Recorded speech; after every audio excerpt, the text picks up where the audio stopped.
Exactly right. Holidays are about building a national identity, a patriotism, a love of country. A myth that everyone can follow. Straight myth, brother.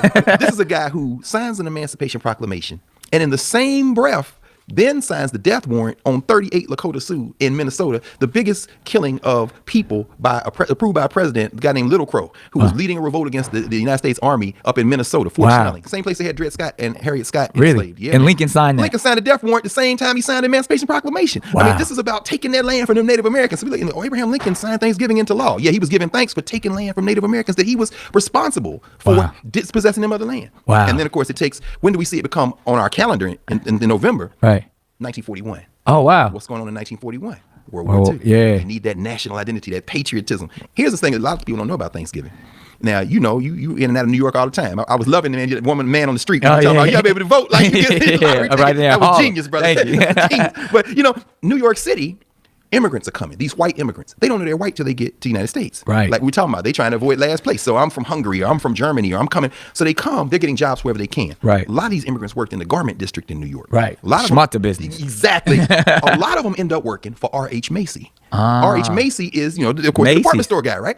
Now, they don't celebrate Thanksgiving. They don't know nothing about that. Right. So when it comes time for that time, where are they going to go? So they get in this national spirit. What do? They start wearing their national dress. They bring their national dishes. They bring them to the store. They bring them around and they exchange with each other because they're going to get in the mirror. Macy's people are watching this and they say, this is very interesting. So then we could capitalize off of this. And so what do? They start doing a little march around the block to show off their clothes. Right. And then people start watching. Macy's like, this is interesting. Years later, we now have the Macy's Day Parade. And in that Macy's Parade, you know, I'm sure you've been. I don't know if you're taking your kids yet. Yeah, I've hosted it before. Oh, that's right. Look, here's the thing. This is why I go to the Macy's Parade. I try to go if I'm on the East Coast because I like to be there and I like to watch it on TV while I'm watching it in real life. Right. What you see is all these people that bake these cookies and all these sales to get their band to the Macy's Parade. Right. They don't get on TV. Not all of them. Nah. They walk by. But I guess what gets on TV? Every float. Why? Because I'm watching the children point to the floats and say, that's so-and-so, that's so-and-so. Every one of them floats is something to buy. Yeah. I'm watching the parents looking too, and they know some of the people, but then some of them they don't. Right. Who's the last act in the Macy's Parade? Santa Claus. Always. And what is Santa Claus? He's waving by. No, not B-Y-E. Bye. Bye. Because what you just saw was a commercial. Long commercial. And it started with R.H. Macy looking at these immigrants who knew nothing about Thanksgiving, who came to try to be part of the American ritual, and he's sitting there thinking, how can I make a profit off of this little celebration? It's really fascinating. Fascinating. Yeah. 1941, they make it official. Wow. Yeah. And there we have it. We celebrate. So keep all that in mind when you eating your fried turkey and your chitlins and your canned cranberries. Yeah. And then going back and giving all your money back to the store on Black Thursday and Cyber Monday and all that. The next day you're going to be shopping. They in your pocket. That night, midnight. Yeah. It's going down. Well, Doc, I appreciate this again, dropping that wisdom about Thanksgiving. I know this is going to touch a lot.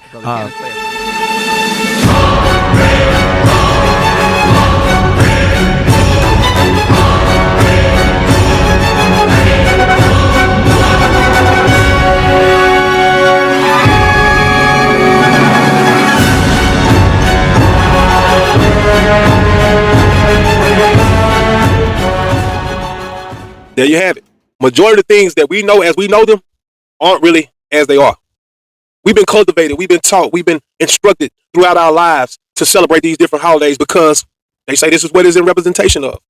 Well, ultimately, if you do your homework, if you dig a little deeper, you do your due diligence, you will find out and you will come to the realization that 99% of the stuff that they done taught us is fake. And it's only to capitalize. It's only so that they can capitalize. Majority of the things that you see on a day-to-day basis are things that other people are capitalizing off of. But they push it to us as a form of a retreat. They push it to us as a form of, oh, this is going to make you happy. Oh, this is going to make you smile. Oh, this is going to make your life a lot better. You know what I'm saying? So you don't mind going out here and spending trillions of dollars per year as a whole on stuff that ain't going to make us grow, ain't going to make us any better as a culture, ain't going to help develop our children. Because they are our future. And that's why it's important for our children to know from which they come. Nobody is encouraged by things that they haven't seen or things that they don't know that they can truly obtain. That's why it's so easy for people to denounce what I'm saying and say, well, John, you're wrong, man. Just let the kids have fun and enjoy Christmas. Let the families have fun and enjoy Thanksgiving. I'm all for the family setting, but let's not let a couple of token holidays decide whether we spend time together or we love on each other or if it's like acceptable for me to come over to your house and get something to eat. especially when those particular days that have been marked on the calendar were marked on that calendar with intentions of capitalizing off of you, capitalizing off of your ignorance, capitalizing off of your lack of knowledge for what it really stands. See, me, I'm one of those people that ask questions. I don't just allow things to dictate the way that I think. I like to stay in control of the way I think. I like to stay in control of the way that I act. So, and that's why I also encourage a lot of you all, get out your feelings, get out your emotions, man, because you're not going to think rationally. You're going to only think emotionally, and therefore you're going to be challenged with accepting the truth.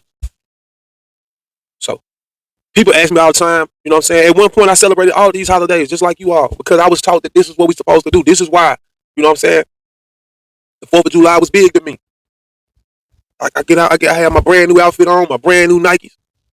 I'm looking for a club, a parade, something to show up at. You feel me? Because I was celebrating. Because I ain't know. All I knew was growing up was red, white, and blue. You know what I'm saying? I was being patriotic and didn't even really know it. But the truth is, I'm representing something in a country that don't represent me. What happened to the red, yellow, and green? Huh? What happened to that? Why they didn't teach me about that? Huh? As you see, over my shoulder. It's because there's a lot of lies that's been told. And that's why it's important. That's why I'm pulling back the veil. That's why I'm pulling back the lie. I'm pulling back the cover-ups. And that's why I probably won't get a lot of likes or a lot of shares. But if you like what I'm saying right now, y'all make sure y'all like this video. Hit that like button. Hit the share button so that this message can get out there. I appreciate Brother Nick and Dr. Carr. Because for you all to see it on a more magnetized scale, a larger scale, a platform, people are waking up. But it's hard to get people to understand the message that we're trying to convey, because people have been for years, tapped into this systematic creation that has been made and formed to keep you stagnant, keep you from learning. Do you know why they didn't want us to read? Why they didn't want us to learn to read their language? Because they were putting different terms and laws in place, and they wanted to keep you and keep us all in place. In order to do that, we had to be ignorant to the facts. But once we woke up, the Thurgood Marshalls, you know what I'm saying? You know,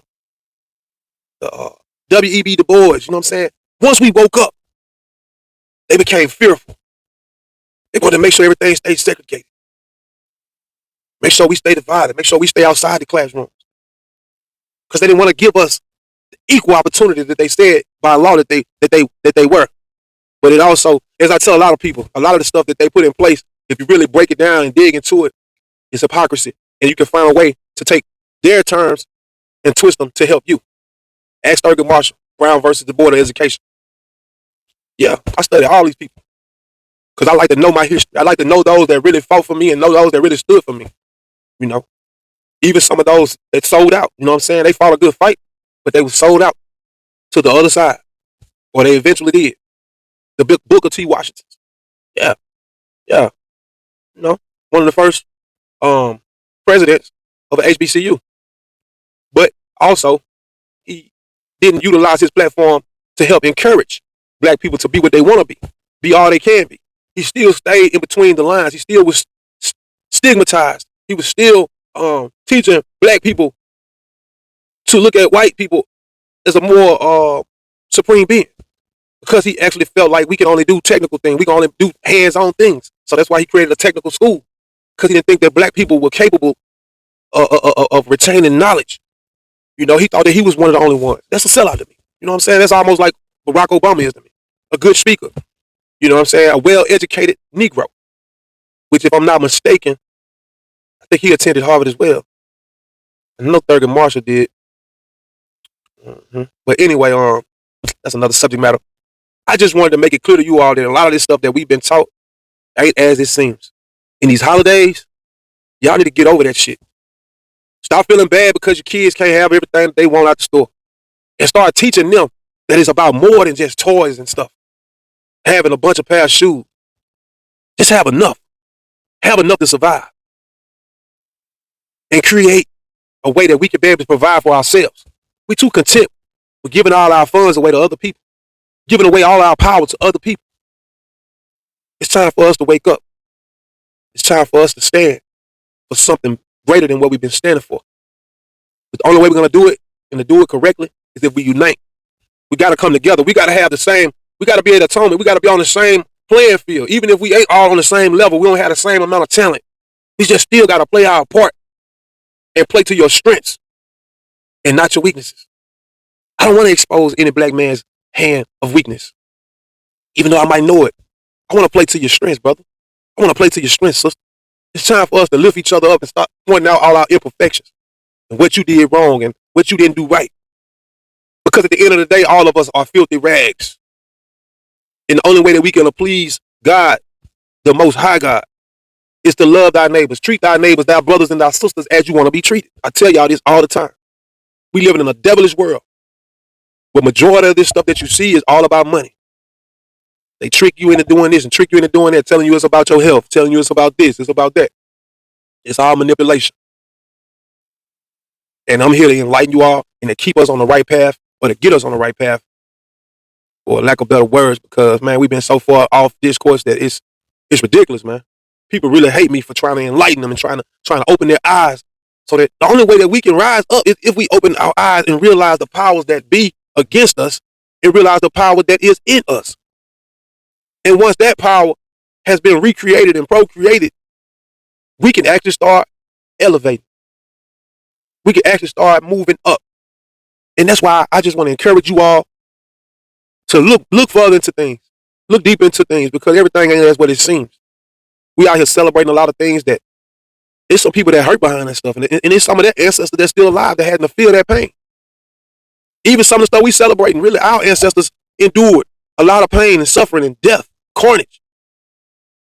And here we are, just because it's 100 years later, in some cases less, we celebrating and we excited. We going out here spending all our money, all our capital, all our power with the same one that created this stuff just so that you can do that, just so that you can remain powerless. Now, how big of a fool do we have to be to keep on empowering the people that's taking our power away instead of supporting one another? We the only culture, we the only group of people that don't support one another. Everybody else, we go out and give, we spend, we loan, we borrow. We do business with everybody else. But it's time for us to mind our business, mind the black community. Because we've been stripped. We've been torn down. They forced us to believe and to think what they want us to believe for so many years. It's time for us to develop a different mindset. It's time for us to come up with different strategies, create our own political systems. Stop depending on the system that has oppressed us and depressed us for how many hundreds of years? Almost thousands now. Black people, I love you. I'm a determined black man, John J. Y'all make sure y'all hit that like button.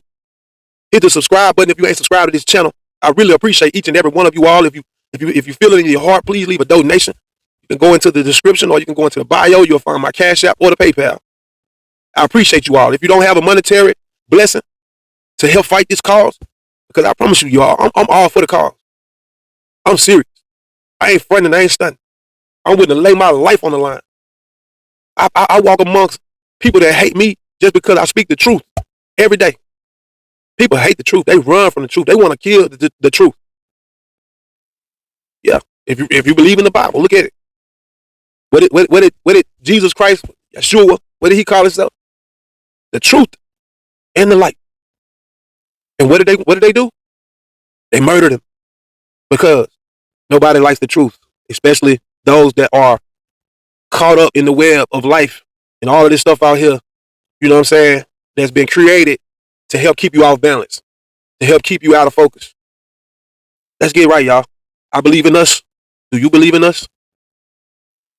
Till the next time, I'm the determined black man, John J. Y'all stay up, y'all stay humble, and y'all stay good people. I love you. I'm out.